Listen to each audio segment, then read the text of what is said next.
Welcome back to the free and open course on real customer service. Today's topic is how to serve your customers better.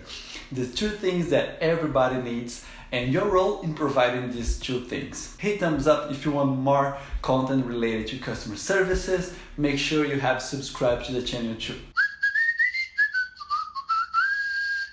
Hello there everyone! Before we start talking about techniques and tools to provide a high quality service and dive into how to serve your customers better, we must think first about what we have to provide to our customers. What are their most basic needs? There is literature that corroborates with what I'm going to present to you, and many other empirical ratings by industry experts on how to serve your customers better and the two things people need. But I grouped them into two things, and since I did this grouping, everything has become easier to be understood. In this list about customer service and skills that an attendant needs to possess, you will always find some repeating skills and behaviors. The list is huge. Ability to put yourself in the other's shoes, active listening, assertive communication, patience, transparency, positive language, and many others. We will see some of these in this series of lessons here. So,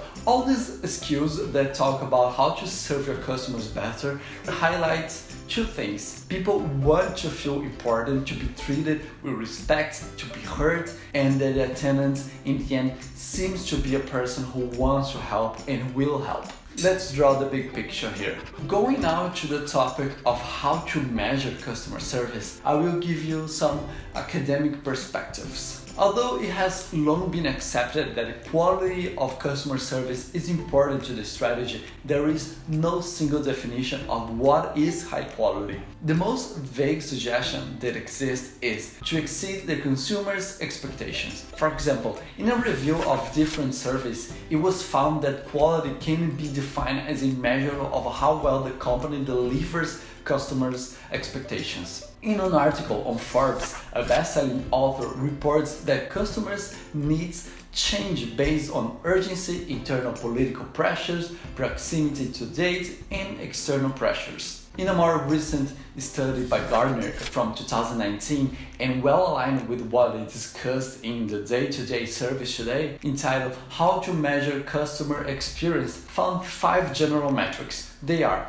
general consumer satisfaction, CSAT, customer loyalty, retention and churn, advocacy, reputation and brand, employee engagement, quality and operations. In the end of the survey, Ed Thompson, VP of Gartner, advises to avoid focusing on only one metric, such as CSAT or NPS. Instead, consolidate all the relevant metrics into a CX dashboard, build a hierarchy of metrics, or build an index that covers as many aspects of employee engagement, quality, satisfaction, loyalty, and advocacy as possible, and share it across departments. In an article on Harvard Business Review and supplements, it is mentioned that there are 3 qualities in how to serve your customers better: materials, facilities, and personnel. In this triangle, it is implied that service quality is much more than just the final result, but the way the service is delivered.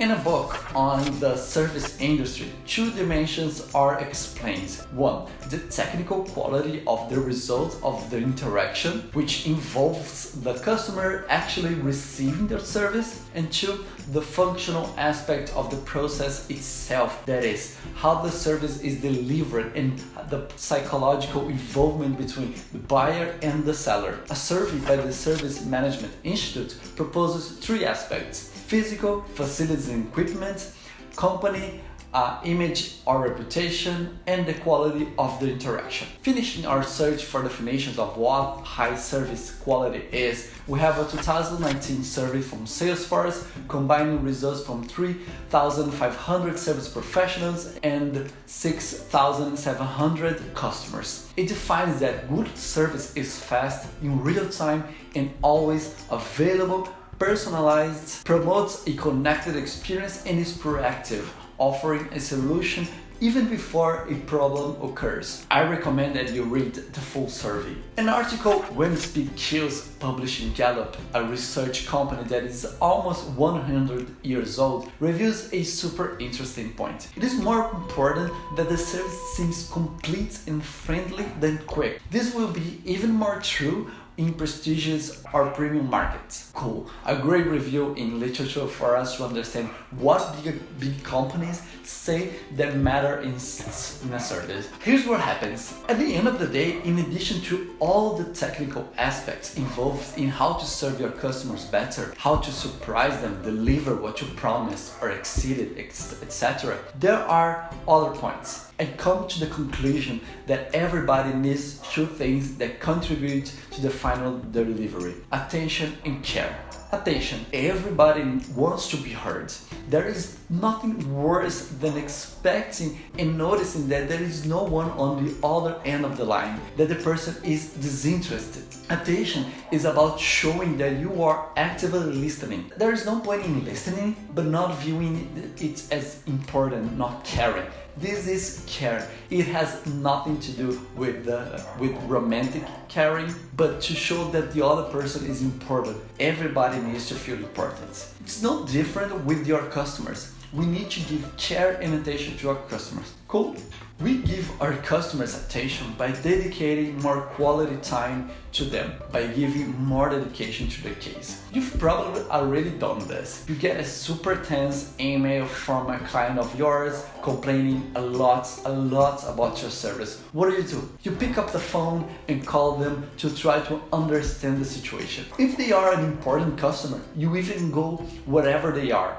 This is attention, to show that you are interested and completely available to them. Remember that you must always be accessible to your customers. Not directly you, but your customer service. Accessible but not always available. But care is something that is built over time. It's about showing that you care about your customer. It comes from actions, concessions, getting to know your clients. Care is something that you have first to gain respect to give. You can't properly care for someone you don't care about, or if you haven't gained the respect. I'm sounding maybe too philosophical here. You gain respect with words and actions. You have to demonstrate that you care. While attention is about availability and quality time, care is about showing that they specifically are important to you. Giving attention without caring is okay, but it's not sustainable in the medium term. And there is no way to show that you care without giving attention. Learning how to serve your customers better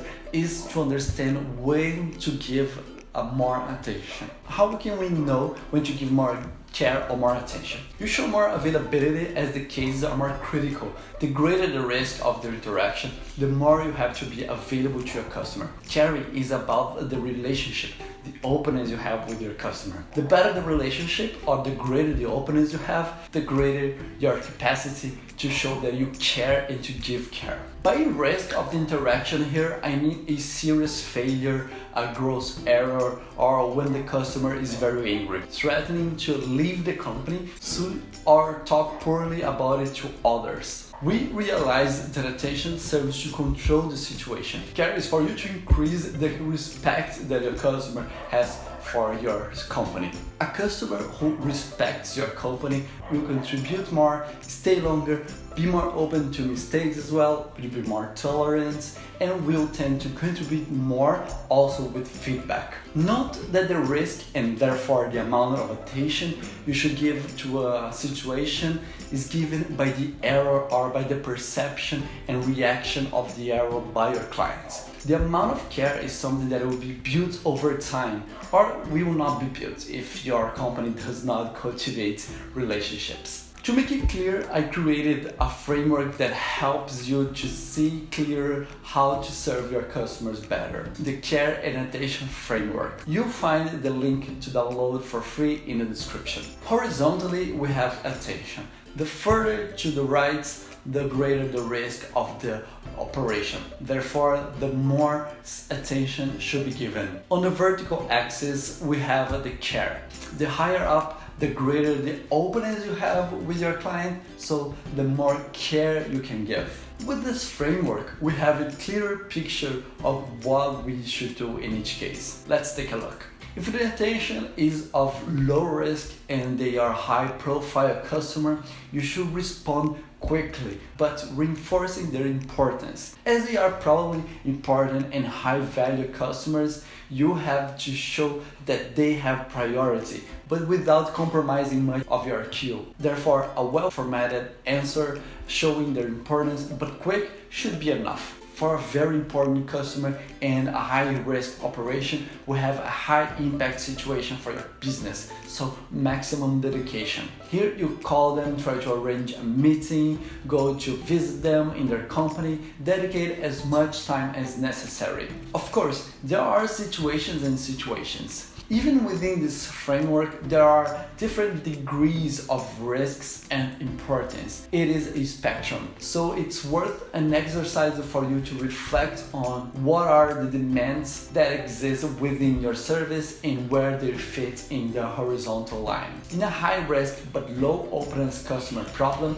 you have to focus on the quality of the answer. Here, you can reply via email, but your message has to be well crafted to make it clear that it is important to you and that you take it seriously, which I know you do, but in customer service, how to serve a customer better is about what your customer perceives, not your intention. In the last quadrants, we have a low-risk operation and a low-impact customer for your organization. Here, ideally, we should try to automate as much as possible, set up a self-service system, or to spend less energy writing each content. The treatment in this case is through canned responses, a feature many customer management software like help desks have. You will want to focus your attention more on diffusing high-risk operations. That is what your service should be focused on, and on being efficient with low-risk operations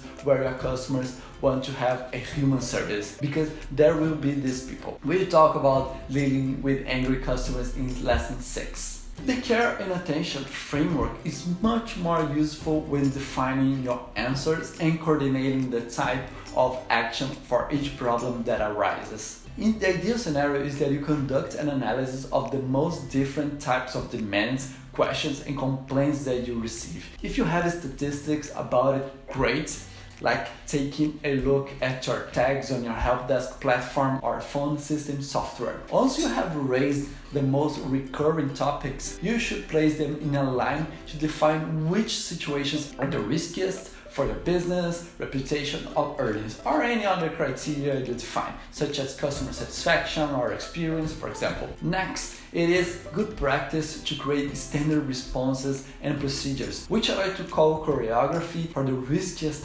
topics. Choreography because they involve not only the answer, but a series of steps and actions that you must perform. We'll talk about it in our 10th lesson. When we talk about service scripts, that's what I talk about. It is not about making all kinds of interactions stiff and rigid, but it's about having standard procedures, ready answers, and guidelines on what to do in each situation. There are cases that you can't make them flexible, but in every interaction you will have some element of personalization where you feel the moment. A well-adjusted script will take your company from 30% approval rating to 99%, as it has happened to me. To actually learn about how to serve a customer better, we have to focus on them and the situations. Cool, as we say in my hometown, better than that, just watch that. To recap what we saw in this lesson, we learned a little bit about the two things that everybody needs: